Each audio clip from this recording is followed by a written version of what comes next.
Welcome to the Golf Improvement Podcast, episode 111.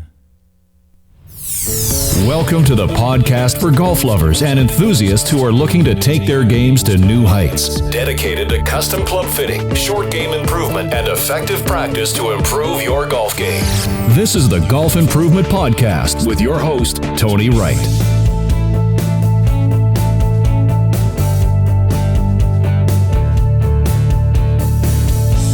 Hello, this is Tony Wright from Game Improvement Golf in Oak Ridge, Tennessee with the Golf Improvement Podcast, dedicated to sharing useful information on true custom club fitting, short game improvement, and effective practice techniques, bringing you the custom club fitting experience of your life and lower scores always.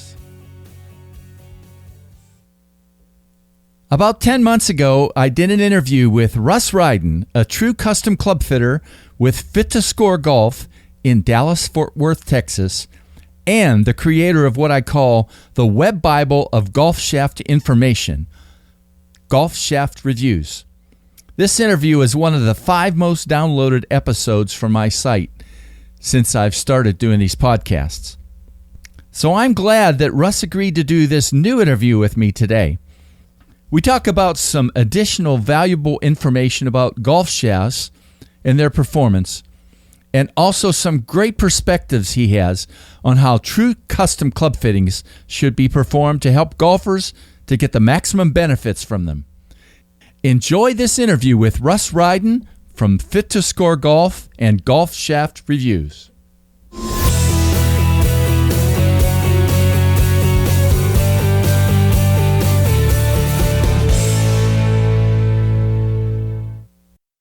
Hello, this is Tony Wright with episode 111 of the Golf Improvement Podcast.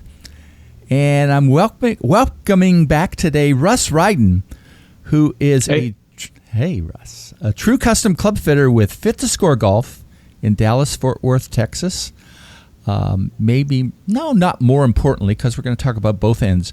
But he's also the creator of Golf Shaft Reviews, which he didn't give me these words, but it is the Web Bible of golf shaft information. You probably should use that if you don't use that, Russ, right? The Web Bible. Yeah, I like that one. Yeah, I just made that up a little while ago when I was thinking about this. But the topics today are some things we didn't cover in the podcast, I think, that we did 10 months ago. And I'm also going to steal another phrase you had in some of the information. It really is for devoted golfers, isn't it? And you're going to talk about your classification or definition of who devoted golfers are. But I don't think what we talk about is for everybody. You better be a little interested in what you're doing, right? Yeah. I came up with this definition of devoted golfer as I was preparing for this. And a devoted golfer is somebody that practices about an hour a week, or at least an hour a week. And that puts them in a little different class.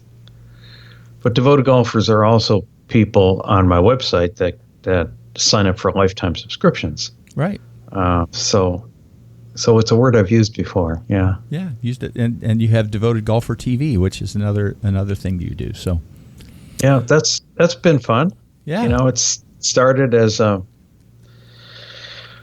it started a long time ago, just realizing that video was a way that golfers and golf professionals were going to promote themselves. And then it just is one of these things that happen with obsessive compulsives where you just keep buying more and more equipment and you end up with a video studio. But there's some great content there. Definitely worth people looking at. Yeah, it's gotten to the point where when we go to the PGA show, I used to have to call people and try to set up appointments. Now, if I don't make the phone calls come in and say, "Hey, can we have a slot?" That's pretty cool. Yeah. And we did some interesting stuff last year at the Acra Day, where Gavin and others got out on the range and we actually shot their presentations, which then become part of the reviews of those products at Golf Shaft Reviews.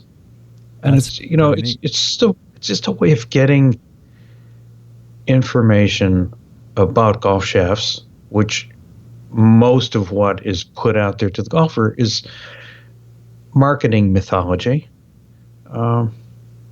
So what we're trying to do is break down some of those myths and help golfers better understand what a golf shaft is and what it can do for them. Yeah.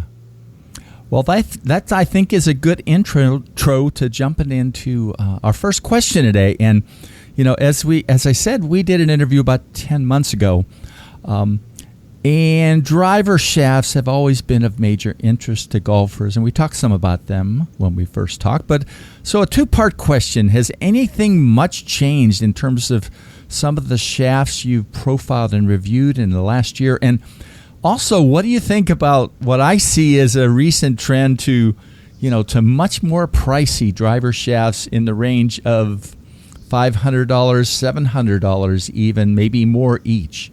I know you've got some thoughts on that, so go ahead. Talking about driver shafts, I have to talk a little bit about the measuring process. And, a few years ago, although it seems like yesterday, I became aware or was made aware of how hoop deformation influenced how I was measuring EI. And with Dave Tudelman's help, we devised a way to measure hoop deformation and then correct the EI measurements. And so it's interesting that we're doing this interview today, because yesterday I had lunch with a shaft company executive, and he asked me about accuracy of 3-point EI measuring on thin wall steel shafts. And so I told him that we understood the problem, and we measured the shaft with gauges on both the top and the bottom wall and calculate the deformation that we're seeing between those two, and then move that measurement to the center line of the shaft. And so that whole issue about shaft deformation during measuring has gone away.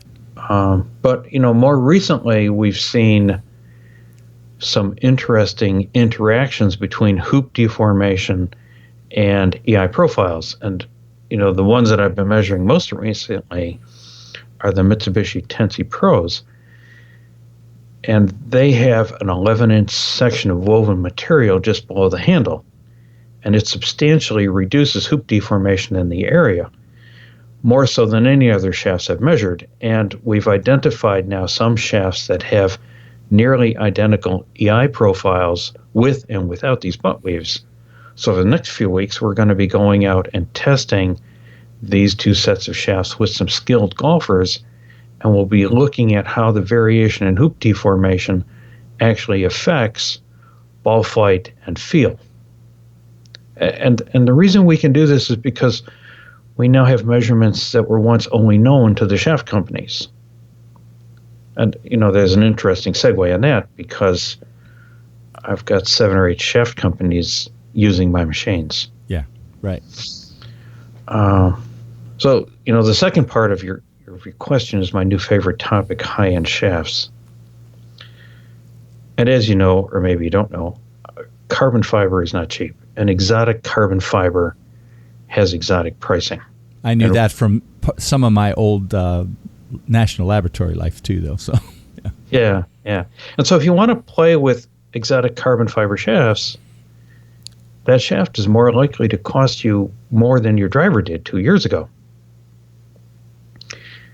And I've moved all of my playing buddies into exotic shafts, and I'm seeing old guys hit fairways more than they ever have before, and they're doing it with 20 to 40 yard gains. And, this isn't driving range testing in a fitting session where you might hit 50 balls. This is early morning weekend golf with my buddies, and now they've got $700 shafts and drivers that would retail at around $1,100. Yeah. And they're adding 20 to 40 yards.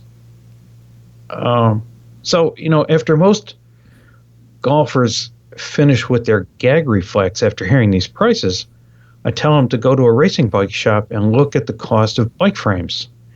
It's the same formula. If you want lightweight, with strength and stability, there's a cost involved. And unfortunately, there are only a few golf shafts in this range, and they tend to come and go.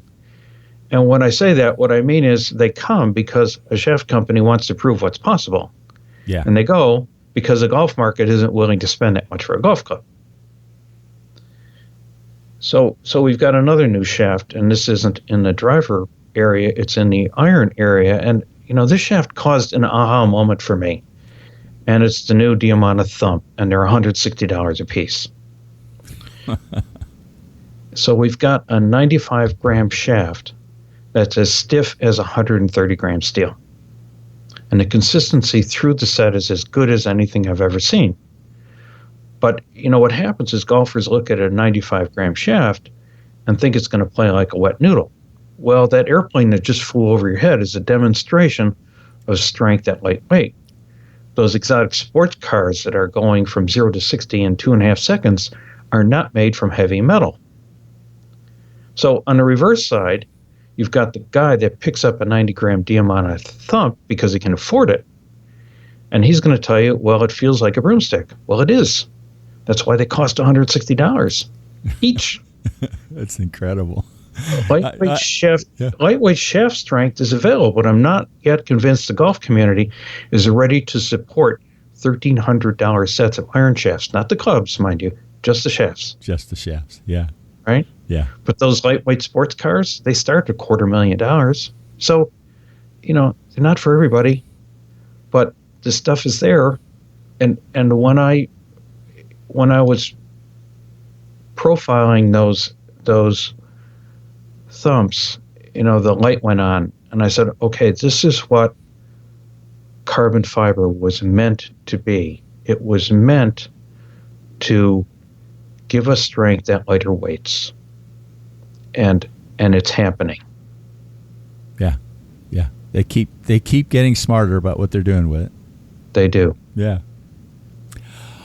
Well, Russ, another topic today. I was looking in preparing for this today. I looked at a review you did of the KBS Tour V shaft, and it's something in there just really jumped out at me because I think this is something most people who are true fitters understand. But Ralph Mann of UST said this quote: the order of importance in a golf shaft is tip, mid, torque, and butt. And I thought that was really an interesting statement, and the whole world wants you to think that butt flex is like the be-all and the end-all, right, of a golf shaft. But most of the really good fitters I know say it's so important to be able to fit to variations in what that tip is doing. So talk a little bit about that area some. I said that in the Tour V review. Well, that's an interesting thought to be reminded of. You're gonna have to go back and look at that, aren't you? Yeah. It's a funny thing you mentioned that. I mean, people come into me for fittings and they're telling me about something I said about a shaft that I don't remember because I've written hundreds of reviews at this point. I mean, you just don't remember what you said that particular day. And on any given day, there's something that you're thinking about, and it ends up in the review. I never had access to Mann's research, so I had to accept his conclusion as a documented fact. But years ago, I did some high-speed video of a driver shaft through impact, and Dave Tudelman analyzed the images and concluded that only the bottom 10 or 11 inches of the shaft was in motion or reacting during the time the ball was on the club face. So that validates tip being at the very top of the list. At the time I was exposed to Ralph Mann's statement, most club fitters and builders were using butt frequency to build so-called match sets. And to some degree, this is still going on. I mean, there are a whole bunch of people looking at CPMs and saying, what's the frequency of that shaft? Because that'll tell me about stiffness. Well, you mentioned the article about the Tour Vs, but I've also written some articles about frequency and stiffness and how that relates to EI profiles. So, so we had this era where butt frequency was used to build these so-called match sets. And in doing so, you had club makers cutting away at tips, creating sets with mismatched tip stiffness to achieve butt frequency. And that's not a very good way to build iron sets, and it creates anything but a matched set. My first-hand experience with that was a number of sets that were coming into my shop to be reshafted. I could see what was wrong. The length of the hosel to the first step in the shafts were all over the place. And, one day I was discussing this with a longtime club tech at the local golfsmith where I used to go and buy grips and things that I needed. And he had the same experience. He was doing a lot of set reshafts that were built by a local frequency matching so-called expert. So, through experience, you learn through many different channels that tip is really at the top of the list of importance when it comes to golf shafts. And those traditional butt stiffness measurements, they don't quite do it. But, along that same way of thinking, I was never comfortable about considering golf shafts in terms of tip bit and butt stiffnesses, or, looking at particular stiffnesses taken at particular points and saying, well, this shaft is this shaft is that. I always saw golf shafts as part of a pattern. How does the tip, the mid, and the butt, if we continue to use those words, how do they relate to each other? And so on the Tour V that you mentioned, there's a less than typical loss of stiffness from butt through mid, and then the stiffness falls off rapidly at the tip. And I've talked to Kim Braley about this, and he said the idea was to create spin without adding trajectory. Which is a lot what the tour guys love to do, right? They're not trying to hit it really high, but they want it to spin when they need it to spin, right? Well, the issue was a particular tour guy that and we know who it is, right? Yeah. And and he what he didn't want was the ball coming in steep with all that spin on it, so that it would spin off the front of the greens. And so he wanted a leaner trajectory. He didn't want it as high on these hard tour greens. He wanted it coming in a little lower, so that it would hit a bounce once, bounce a second time, and then check up and come back to where it landed. So this was all done with tip profiling. And, I'm not going to harp on this issue about frequency matching anymore. Yeah. But you can't cut away the tips on Tour Vs because they're tapered. And so cutting away the tips really isn't an option. So just recently I was looking at the new Tensi Pro Red, and the driver shaft has a similar profile, not exactly, but very similar to this Tour V idea, where you have this kind of, more controlled loss of stiffness from butt through mid than you would see in a typical shaft that was designed to produce high launch, which would be a very steep decline in stiffness from butt to tip. So this hoop material in the Tensi created a flatter section butt through mid, and then there's a rapid loss of stiffness at the tip, going back, and it's identical actually to the tip profile of a Diamante Red board. Huh. So I put the shaft in play for a few weeks, which I do whenever I see a new profile, other than whiteboards that I can't get off the dirt. Yeah. So I put it in play for a few weeks to develop an understanding of what this new profile was going to represent in a fitting. And what I saw was a little flatter launch, but as the ball ran out, I could see the spin take over and that ball lift a little bit from the spin, and then it dropped like a rock. Well, if you wanted to do what people wanted to do with this idea in an iron shaft of bringing in a ball not quite as steep to a green, but still having enough spin to stop the ball, I got it. It's one of those aha moments. Well, that doesn't exactly validate what Ralph Mann was saying, but it certainly points out the fact that tip has a huge effect on ball flight. But really, it was the relationship of the tip to other parts of the shaft that shaped that ball flight. Yeah. Well, we're going to, we talked the last time and much of today so far about some driver shafts, but the last time we really didn't talk much about irons. And you did a great write-up that I'm going to put in the show notes about parallel iron shaft versus constant weight shafts. And you talked some already about, some of your thoughts there, but thought it'd be good to sort of go through maybe sort of a primer on what's in that article for people today. Parallels, it's been so long I did a set with them, I forgot how. I had a customer show up recently and wanted me to install a set, and I did what every shaft company website tells you to do.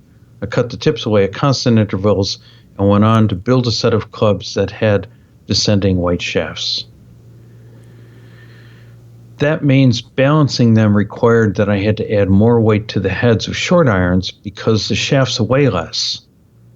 And I liked Ralph Maltby's comment from 20 years ago. And if you don't, for those that are listening to this that don't know who Ralph Maltby is, Ralph Maltby wrote many of the early books about club building and club fitting, and he owned Golfworks. And he said back then when parallels were first introduced that the only benefit he saw to them was that the shaft companies had fewer SKUs to manufacture and stock. And so you can read my article for more detail, and it's an issue I no longer think about because I don't build with parallels. But, if you really want to think about a parallel, take the letter S and grab the top and the bottom of that S and pull the top to the right and pull the bottom to the left. And so you have this section of shaft in the tip that's very flat, and then a section of the shaft through the mid that loses stiffness, and then a section of the shaft in the butt that's very flat again. And what you do here is cut away from the tip and move that midsection closer to the tip, making the shaft stiffer, and then you will cut away some of the butt to achieve the length that you want.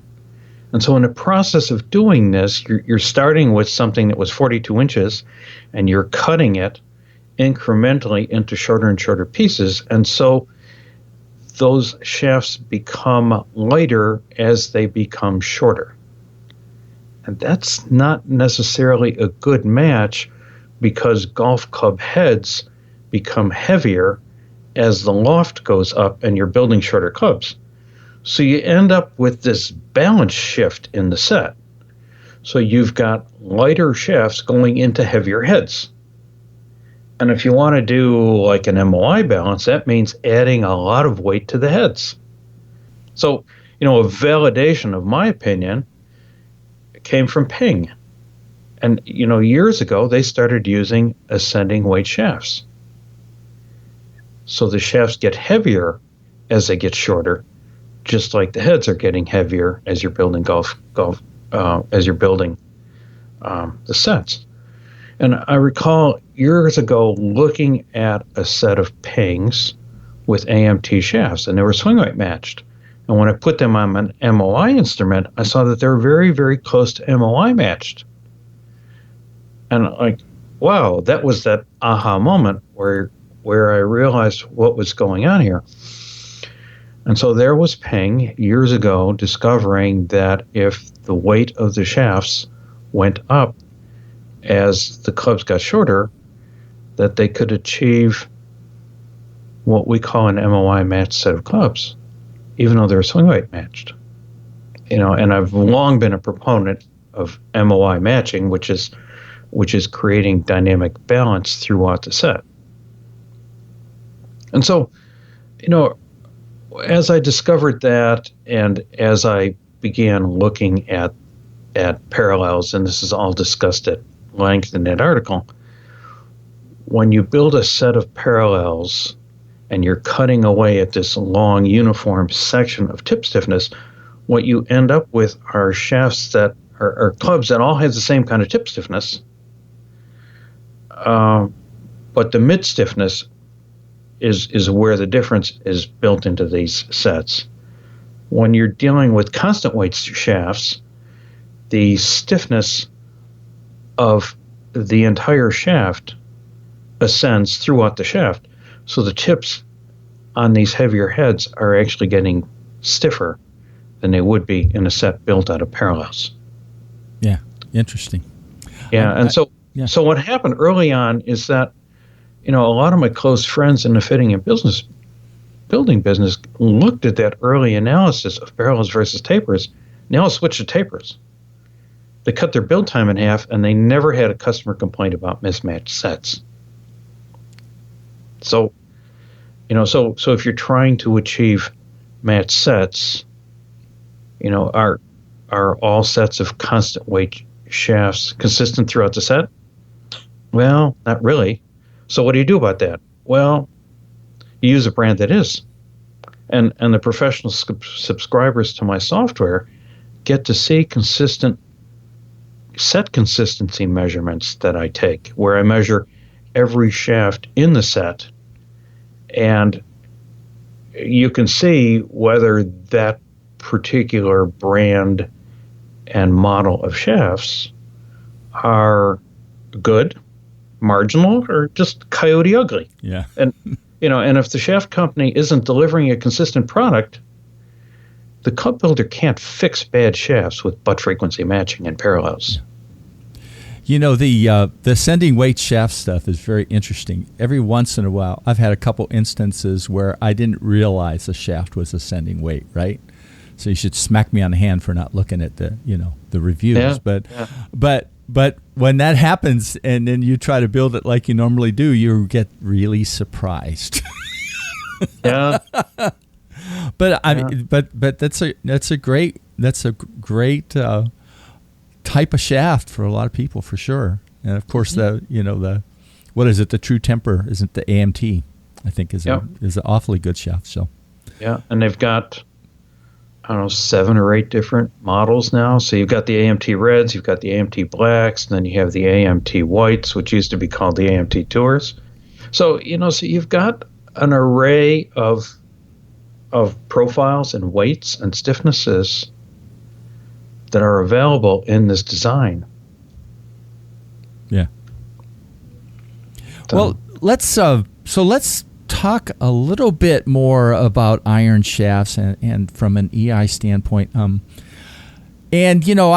guess I went back to the previous discussion we had about some of the ahas you had about mid-soft shafts, but really this is more of a general discussion on EI profiles, and I'm gonna stick an extra bonus thing in here that I know you didn't exactly prepare for, and that is the CT light, which when you and I prepared for this up front, you give me some notes. You didn't talk a lot about that. That's a really interesting shaft. Hopefully, you can say a little bit about that later on. Okay, Russ? Yeah, the lunch yesterday was with KBS executive. Okay. So, and let's go right into the CT lights. The CT light and the brand new KBS TGI Tour Graphite Iron Shaft are very, very similar. And I just published the review about them, and I just basically took that CT light profile and moved it right on top of the average profile for the CT light, moved it right on top of the TGI taper, and they are very, very close to each other. So now we've got, a major shaft company looking at moving their very successful profiles, like the CT light, into carbon fiber. And basically what I saw was the same profile, and this goes back to that discussion earlier about what carbon fiber brings to the business. So I'm seeing lighter weight with actually more stiffness in carbon fiber. So you've got the 90s comparing to the 105s or 110s in the CT line. And the CT light is kind of a sort of a flat profile in a way too. It's a little unique, isn't it? Yeah. So it's not really fitting into this discussion about mids, but it drops into a weight range that is what I would call like the average golfer's weight range. Yeah. You don't want to be out there hitting 130, 120, 130 gram shafts. The average guy can't handle them. And that CT Lite was the CT Tour profile, expanded into the weight range that is best suited to the average golfer. And now we've got the TGI taking that weight range down a little bit lower, but holding on to the stiffness. Pretty neat. Yeah, interesting stuff. Yeah. So, back to some general discussion about iron shafts. Okay. Shafts have what I call a signature, and it was pointed out by a mathematically astute friend of mine that signature is actually the first derivative of the eye profile. And so the Tour V, like the Modus 3130, are what we'd call stiff mid. Most steel shafts are linear. They lose stiffness uniformly down the shaft. And so if we go into mid-soft, we're looking at like the Modus 3120 or the Project X LZ, and their midsections would be below the trend line of the average shaft stiffness. And so, what exactly is soft mid? Well, you have to think of soft mid in relation to tip and putt. So if you have soft mid, well, you also have stiff putt, stiff tip. So, the way I think of it is who benefits from stiff putt? Well, it's typically that guy that has a hard transition, meaning his upswing is too fast and he has the abrupt speed change going into the downswing. And so in driver shafts, when you have a soft mid, like the Diamante Blue, which also happens to be the most copied profile in the business, if you can't fix a hard transition, a soft mid shaft is high on the list of shafts I'm going to use in a fitting test. When a golfer overloads at the top of his swing, you don't want the handle to take that force and bend. So it's better to push the deflection down the shaft and give the shaft a chance to catch up to the hands in mid-swing. So if the hands start really fast, they're going to have to slow down prematurely in the downswing. The club head's already out of control and is most likely going outside in. So you've got that stiff tip that can aid in club head alignment through impact. When I'm in this situation, my solution is typically try to fix the swing and not try to fit it. But if that's not an option, then you get into this soft mid, stiff butt, stiff tip as your best option. So, on a stable swing, a soft mid might enhance launch. And I'm seeing a class of driver shafts that I call super soft mids. And they're typically good for guys like me that have negative angle of attacks because, they'll add they will add some trajectory to those shots that already have more than enough spin on them. Yeah. All right. So going back to the iron side, those soft mids in steel, the Modus 3120s and the Project X LZs, when you're in a fitting, you need to recognize that we have, the typical shaft with a linear loss of stiffness. You've got the 130 and the Tour V with what you can call like stiff mids, and you've got the 120, the Modus 120s and the Project X LZs, which are soft mids. And so when you're fitting, you need to try all three of those profiles. First, you have to know that there are, these three essential patterns. Yeah, right. Right. And then in the fitting, you try each of them with a golfer and see what feels best to him, what gives him the tightest dispersion controls, what creates a synergy with his swing. Can I tell you on an iron shaft, whether I'm going to throw you soft mid or stiff mid? No. I have to test it. Yeah. Wouldn't it be that nice if you could do that? Right? Yeah. But it's just not that way. Right. And, and on the carbon fiber side, you've got the Mitsubishi OTI tapers, that would fit into that soft mid category, along with all of the Aerotechs.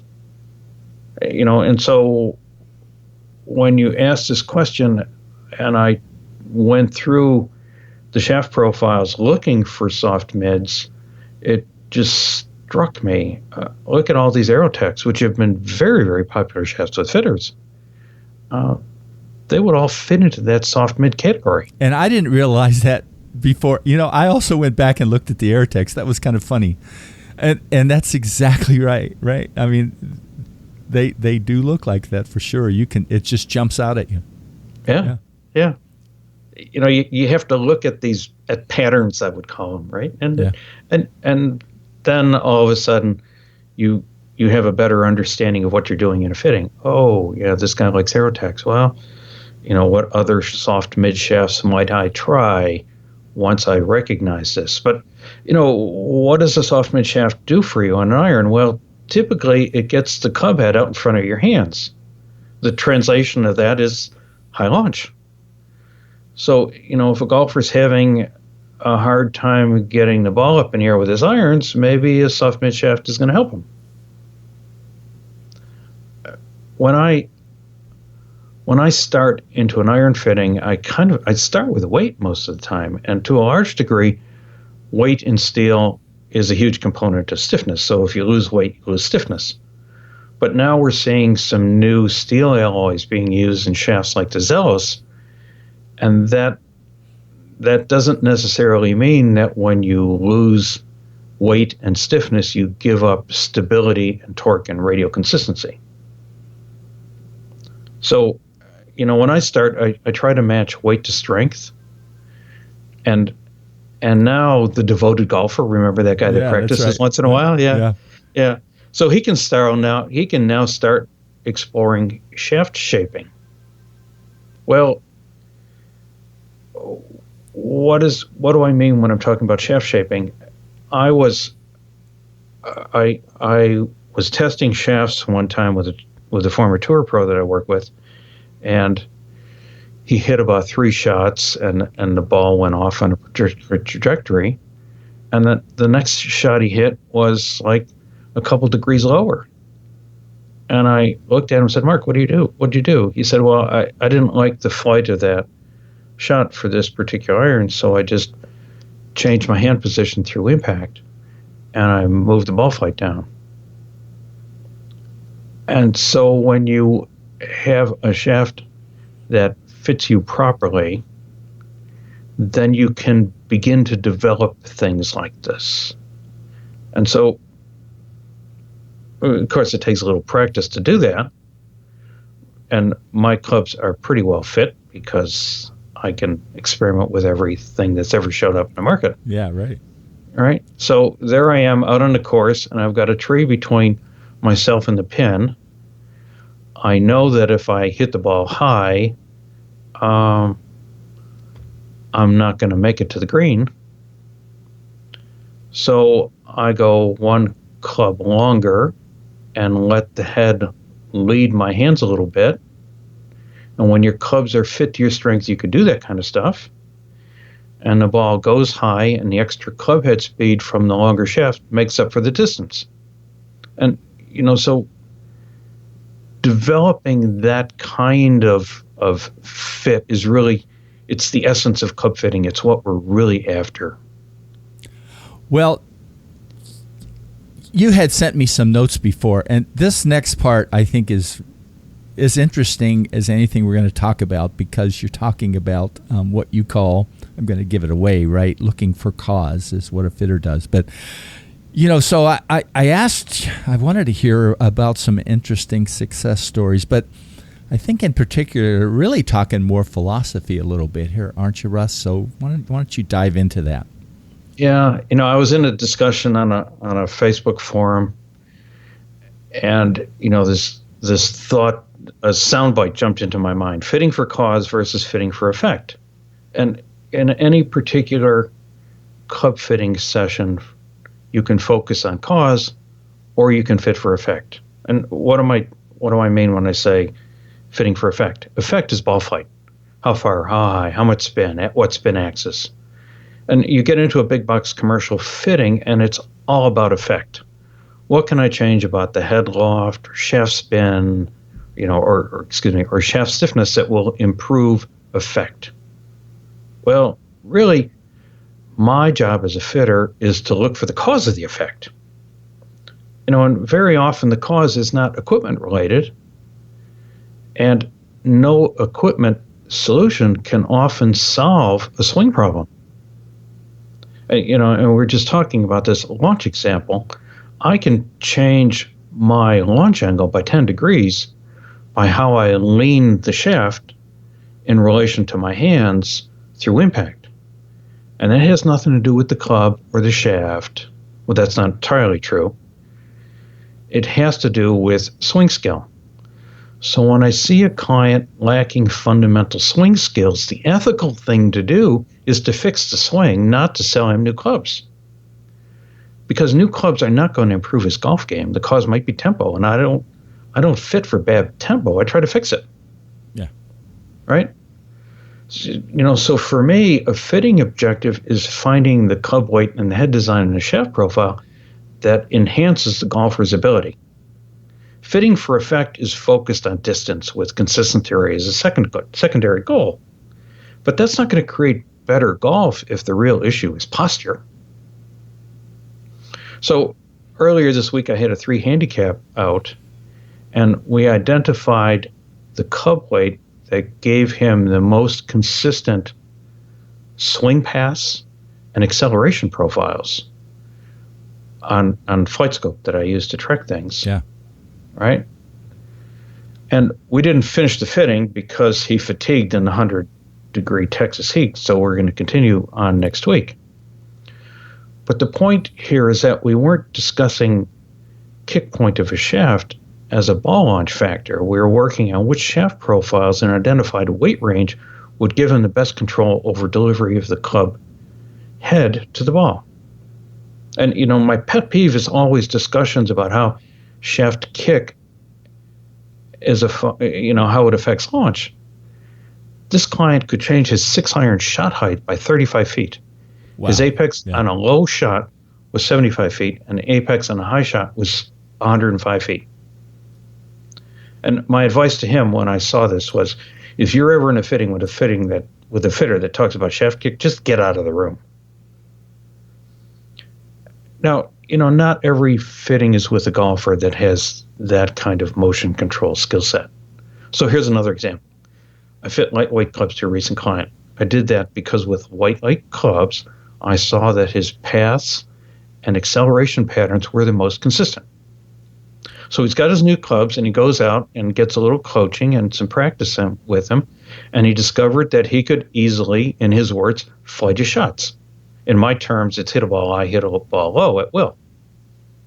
And he went to his second home and pulled out his old clubs and realized that with those, he couldn't flight his shots. So now I'm building him another set of irons. So, let's go back to my new soundbite, fit for cause. With a properly fit set of clubs, he has better control over the club head. The effect is better golf, not necessarily more distance. But, I go back to a quote from Freddie Couples' book that I read years and years ago. There's too much attention paid to distance. If I want distance, I'm just going to play a different club. So, that's a great quote. Yeah. need to put it a lot of places. Yeah. Yeah. So to sum this up, too many golfers have been led to believe that fit clubs are going to improve their game. I agree. Properly fit clubs can lead to game improvement. But the fitter has to recognize the cause. And in my experience, 75% of the time, the cause is a motion skill. And if the fitter doesn't address both skills and clubs, the session is club selling, not club fitting. That's going to be a great thing for a lot of people to review as they get to listen to this again, Russ. I'm glad you put that in as the, what we were calling a success story, because I think that philosophy is where we all ought to be. So we've really dived into it a lot today, didn't we? So yeah, that's great. Yeah. That's great. And as you know, give me the chance to talk, and it's like the ever-ready bunny. It just keeps running and running and running. That's okay. One of my things that I'm going to introduce this to is, I hope people are not trying to get information from this just because we're saying it, but sort of sit back and think, and how does it relate to them and help them be better, right? Devoted golfers are probably doing it, right? Mm-hmm. Well, so some final words for golfers and custom fitters related to the topics of today and in the area of golf shaft performance. So you're going to let the ever-ready bunny go on some more? We're going to give you at least 2 or 3 more minutes. I didn't want to miss this part. So okay, so here's a little plug: find a fitter that subscribes to my software because he actually knows the property of the shafts that he's fitting with. Okay, so. All of my subscribers are great club fitters, and they know a good swing from a bad swing, and if they can't fix it, they're going to refer you out to a coach that can. So, don't buy into the idea that golf club fitting is going to add distance. It might, but what you really want to do is come away with dispersion control. And my objective when I have an iron in my hands and I'm on the golf course is that my next swing is going to be a short putt. When I'm, often in a fitter, you see when guys see their numbers, testosterone kicks in and they want to swing out of their shoes. My advice is that if a swing feels like it's an 80 or 90% swing, that's where low scores happen. And when you're out working with a fitter, you don't have to impress that fitter with how fast you can swing. It's his job to fit you. It's his job to fit what you have, and if he catches you over swinging, he should slow you down. Seeing swing speed numbers on a launch monitor, it's like waving a red flag in front of an angry bull. Yeah. So, believe me, a good fitter, he's seeing swing speeds that you are never going to get close to. And guys with those swing speeds, they know how fast they swing. And when they come looking for a fitter, they're looking for the guy that has the shafts in their fitting carts that they can let loose on.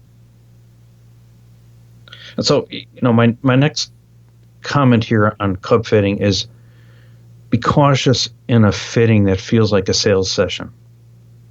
After a number of swings, you're going to fine-tune your motion skills. And when your swing is peaking, retest your current club. That's the only way you know that you're going to be benefiting from a new club, or if the benefit you're seeing is from 50 practice swings that you just took. That's a brilliant comment, I think, too. Great. Yeah. If my objective was to sell a new set of clubs on every fitting, I would put the clubs that I was being paid the highest fee to sell in your hands at swing number 35 or 40. Yeah. Because you've had 35 or 40 practice swings right now. You're peaking. And the last thing is that you should recognize fatigue. And when you sense it, stop. For 2 reasons. First, you don't want to hurt yourself. Second, you don't want to fit a fatigue swing. So if you're not out of the time you paid for on the launch monitor with that fitter, just practice controlling your chips or practice controlling your chipping distance. And if you do recover after a little break, then you can take a few more swings. If not, come back another day and continue the fitting. And if the fitter isn't comfortable with that, go find a different fitter. I can't tell you the number of times that we had to stop. And people do get, and the other end of it, they get a little frustrated at some sense. But you probably should just lay the groundwork in the beginning and say, sometimes we're going to have to be, longer than you think. But the objective is the correct clubs, not to finish in a particular amount of time. Right? So. The objective is good golf. Yeah, right. And, there are some of us that are interested more in that objective than in selling a set of golf clubs. That's for sure. Well, thanks again. Russ, I'll bet we'll be back in 10 months or so again, just because, as I teasingly told you, and I'm going to share this because I don't care, I learned a lot from the first episode we did, and I learned a lot again today, and that's good for me and the people I work with, and it's also good for everybody that gets to listen. So we'll have a lot of links in the show notes to some of the things we talked about today. But it's been another delight to get to talk with you. Thanks a lot. Okay, thanks for having me, Tony. www.gameimprovementgolf.com.